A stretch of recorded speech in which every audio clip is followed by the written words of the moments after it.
আসসালামু আলাইকুম viewers, welcome to Ramadan কারিম।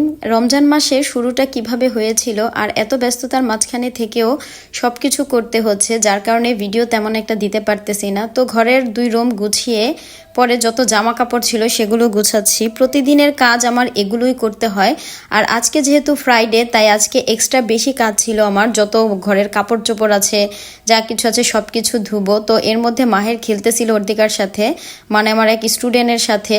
ঘরটর সব গুছগাছ করে ঝাড়ু দিয়ে অনেক সকালে উঠেছি, যদিও তাও অনেক কাজ। আর ফ্রাইডেতে বলতে গেলে হচ্ছে গিয়ে এক্সট্রা যে কাজগুলো থাকে সেগুলো সব কিছুই আমার একাই নিজের হাতে করতে হয়। এছাড়াও আমার 2টা বাসার মধ্যে হচ্ছে গেস্ট আছে যেগুলোর দেখাশোনা করতে হয়। বাজার নিয়ে আসছে, সেগুলো গুছগাছ করলাম, সব কিছু গুছিয়ে নিলাম। আসলে সবাই বলে যে রমজান মাসে হয়তোবা ইবাদতের মাস, কিন্তু ইবাদত ছাড়াও আমাদের রমজান মাসে আমি দেখলাম যে অনেক বেশি পরিমাণ কাজ থাকে, ঘরের কাজ, ইভেন এক্সট্রা অনেক কাজ যেগুলো কিনা সব নিজের হাতেই করতে হয়। আর মেয়েদেরকে সব একাই সব কিছু সামাল দিতে হয়। এদিক দিয়ে পানি বসিয়ে দিলাম, মাহিরকে গোসল করাবো, কারণ বাবা ছেলে একসাথে আজকে জুম্মার দিন নামাজ পড়তে যাবে। তো এদিক দিয়ে মাহিরকে যখন গোসলের জন্য ডাকতেছিলাম, ও প্রতিদিন এরকমই করে, ফার্স্টে গিয়ে পানিতে কিছুক্ষণ খেলাধুলা করে, তারপর হচ্ছে গিয়ে ওকে গোসল করাই দেই। এরপর বাবাটাকে রেডি করাই দেই। ওর বাবা একটা কাজে চলে গেছে, যার কারণে ওকে আজকে অন্য একজনের সাথে দিতে হবে নামাজে। ও বায়না করতেছিল নতুন পাঞ্জাবি পরে, সাদা জামা পরে মানে যেতে চায় মসজিদে। সে প্রতিদিন এরকম করে, আমি আতর দিয়ে দিলেও তার হয় না, তার নিজের হাতে দিতে হবে। এখন আমার সাথে রাগ করতেছে, বলতেছে আমি বাসা থেকে চলেই যাব, কেন বাবা নেই। এমনিতেও সচরাচর নামাজে যাওয়া খুব কমই হয়, মানে জুম্মার দিনই যাওয়া হয় ওর বাবা বাসায় থেকে ফ্রাইডেতে, যার কারণে আমার সাথে রাগ করতেছিল। কিন্তু একটু পরে আবার মোড ঠিক হয়ে গেছে, একটু বুঝিয়ে বলি। তখন খুব সুন্দরভাবে যাচ্ছিল, আর ওয়েট করতেছিলাম যে কার সাথে দেয়া যায়। তারপর হচ্ছে গিয়ে এক ভাইয়ার সাথে দেখা হয়ে যায়, ওনার ছেলের সাথে মাহের আবার খেলতো, তো ওনার সাথে পাঠিয়ে দিলাম। বাবাটা চলে যাচ্ছে, তারপরে ওকে পাঠিয়ে আমি আমার কাজকর্ম শুরু করে দেই। প্রতিদিনের ন্যায় আজকেও সবকিছু কেটে কুটে বেটে রেডি করে রেখে তারপর গোসল করে নামাজ শেষ করব। তারপর হচ্ছে গিয়ে রান্না বসাবো। যেহেতু আজকে বাজার এনেছে, তার জন্য আমাকে গুছগাছ করে নিতে হচ্ছে। মাংসটা ধুয়ে ভালো করে পরিষ্কার করে তারপর কষানোর জন্য বসিয়ে দিলাম। যদিও হাতে অনেক কাজ, তার জন্য আমি একটু বেশি তাড়াহুড়া করি।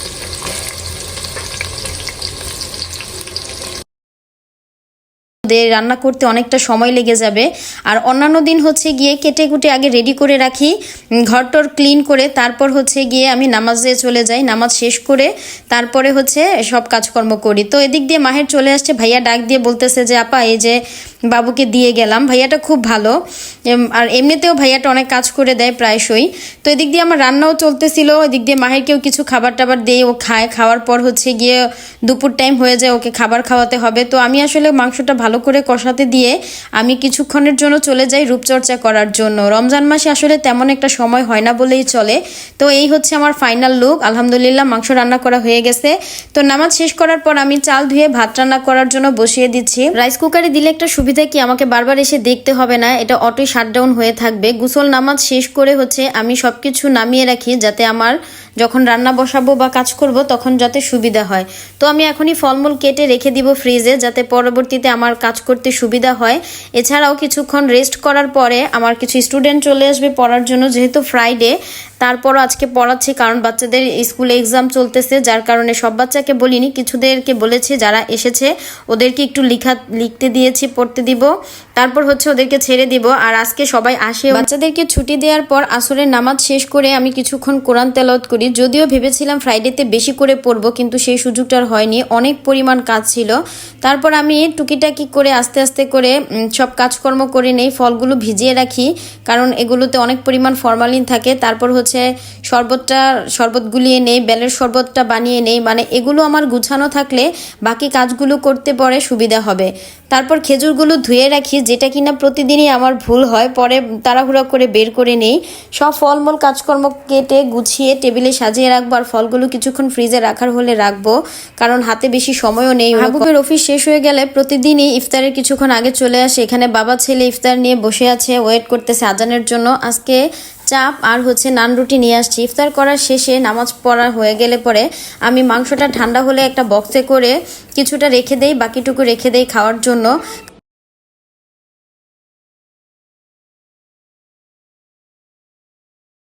এছাড়াও খাবার আইটেমে ছিল মিষ্টি কুমড়া ভাজি আর হচ্ছে মাছ ভুনা, যেটা মাহবুবের অনেক বেশি পছন্দের ছিল, কারণ সে এই বেলা একটা খেলে ওই বেলা তার জন্য আরেকটা রান্না করতে হয়। তারপর হচ্ছে টমেটো নিয়ে আসছে অনেক, যদিও এর আগে 10 কেজির মতন ফ্রিজে ফ্রোজেন করে রাখা হয়েছে।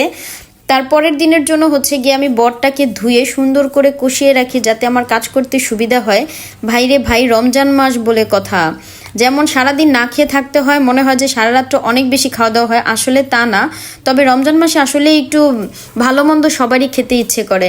আর এই দেখুন মাশাল্লাহ খুব সুন্দর করে বটটাকে কষিয়ে রান্না করে ফেলেছি, কারণ তার পরের দিন সকালেই হচ্ছে মাহিরের ফার্স্ট এক্সাম। এটাই হচ্ছে ওর লাইফে ফার্স্ট এক্সাম। যদিও এর আগের বছর ওকে পড়িয়েছি কিন্তু কোনো এক্সাম দেওয়াইনি, তখন ও ভালো করে কোনো লেটার লিখতে পারতো না। এখন আলহামদুলিল্লাহ মোটামুটি পারে। তো আগেই উনি ঘুষ নিয়ে নিল, 2টা চকলেট কিনে নিল। কিছুক্ষণ পরে আমি আমার গার্ড রেখে মানে দেখতে গিয়েছি ওকে আসলে সুন্দরভাবে লিখতেছে না দুষ্টামি করতেছে না, মাশাল্লাহ ভালো করেই লিখতেছে। বরং আমার কাছেই যত সব বায়না। পরীক্ষা শেষ হয়ে গেলে পরে মাহের মাঠে খেলতে থাকে আর আমি দিক দিয়ে গার্ড দিচ্ছিলাম। যখন বাচ্চাদের পরীক্ষা শেষ হয়ে যায় তারপর বাসায় চলে যাব, বাসায় অনেক কাজ। তারপর গিয়েই সে শুরু করে দেয় তার বাবা যে তার জন্য আইসক্রিম এনেছে সবগুলো নিয়ে একসাথে বসে চিপস খুলে বসে।